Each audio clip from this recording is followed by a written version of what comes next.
Hello friend, welcome back to Toyota Maintenance YouTube channel. We have in our shop today older customer, the previous customer, but he was not lucky with his previous Tacoma. He got an accident and insurance totaled. So he kept looking for the same gen of Toyota Tacomas and end up finding this, I will say, cream puff.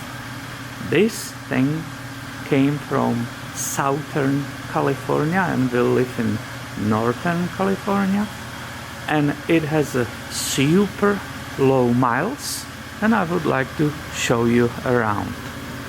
I will never say that cars, the normal everyday drivers, are investments, because no matter what you do, most of the time the value goes down. These trucks, for some reason, are highly wanted all over the USA.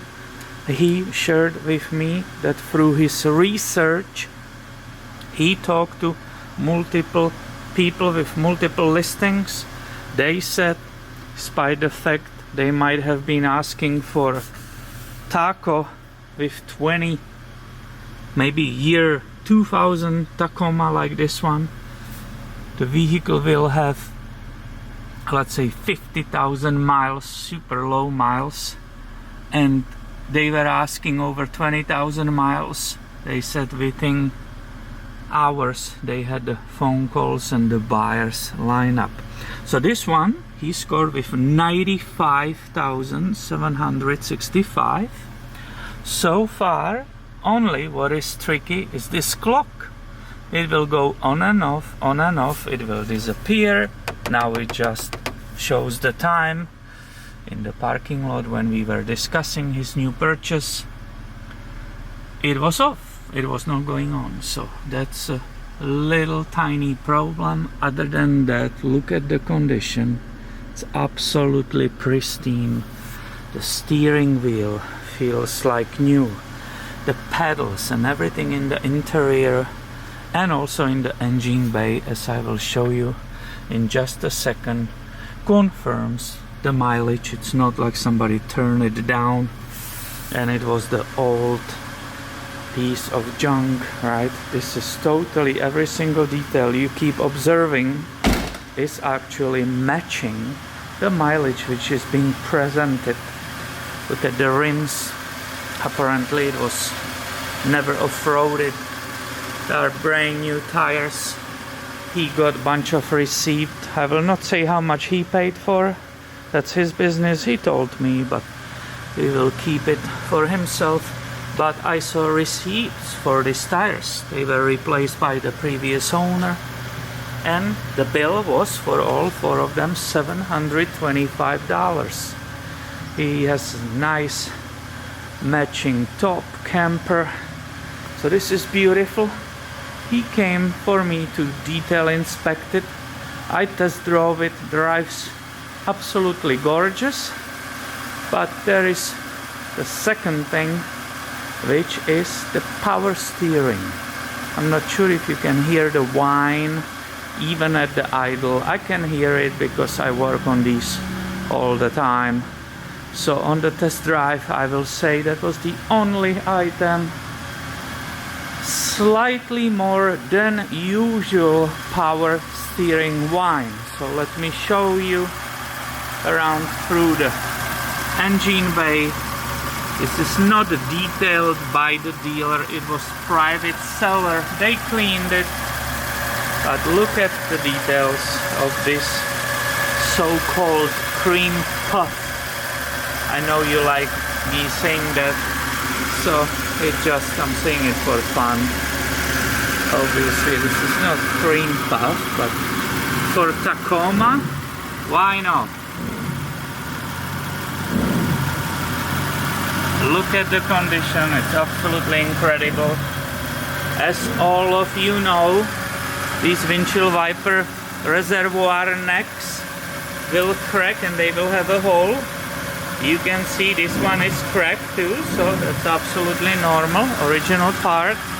Here is the power steering reservoir with pump underneath it. I already checked the fluid. It's clean. It's enough of it. It's a red color Dexron 3. But unfortunately it's a little bit more noisier than you will think.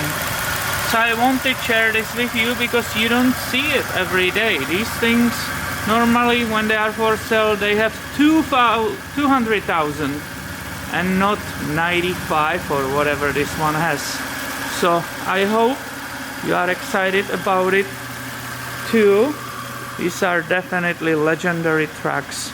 They keep the value, and I'm sure everybody has a story about buying it one day, driving it for 10 years, and then you are selling it and you get the same money for it like 10 years ago. I heard it all over and over. I had friends who had this experience. These trucks really hold its value. It's incredible. And it continues underneath the vehicle. Everything seems to be in really nice shape. Look at all these. There's one weird thing. Something happened here. Somebody forgot to tighten one of these bolts. The other ones are okay. You know, when you tap on it, it will be doing this. But we will forgive this. That's not a big deal. Everything seems to be just beautiful, clean.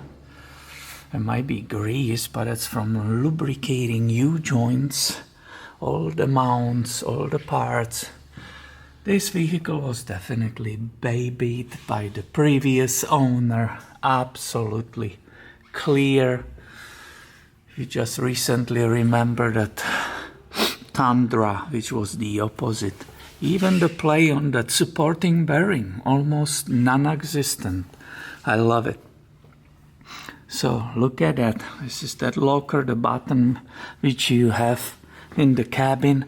And for those who like to say, hey, the breather, is it free? Is the breather free? Look at even the breather. It's in perfect condition. So look at that. What do you say? I think this owner scored really good. And I just finished the detail inspection and I'm amazed what a shape this truck is. This new owner really found himself a deal. I went through every single detail and all I could find is MAF sensor dirty and not even heavy, it's dirty. Throttle body somehow dirty. And the brake fluid, which is obvious, it's getting older and it should be flushed. Other than that, everything incredibly perfect. Correct twin tip spark plugs. You saw the wires for spark plugs are original Toyota products. The belts are Toyota products. Automatic transmission fluid, bright red, beautiful, new. All the fluids, front diff, transfer case, rear diff, perfectly on the level and clear and new. I took a samples. I'm like, wow. Front brakes almost new. The rear brake shoes, that was the last item. Checking on, which nobody can see. Again, 4 millimeters roughly, so no need to do any service, even adjusted perfectly for the fit. The only odd thing there was, I don't know why, all the tires, all 4 of them, were only 22 psi. I will say, oh, somebody went on the beach, right, California coast, somebody went on the sand, lowered the pressures to 22 and went off-roading there and then forgot to put it up. Except the whole truck, you saw it, looks like it never was off-road. So that was interesting. I inflate them to the 32. The spurt I push, it was not inflated, it was actually almost empty, so I inflated at 36 psi. Other than that, there's absolutely no need to work on this vehicle. The owner scored big time on this one. So I hope you guys enjoy this little video, and make sure you are subscribed, because I will always have more coming your way soon. Thank you for watching and have a great day, my friend.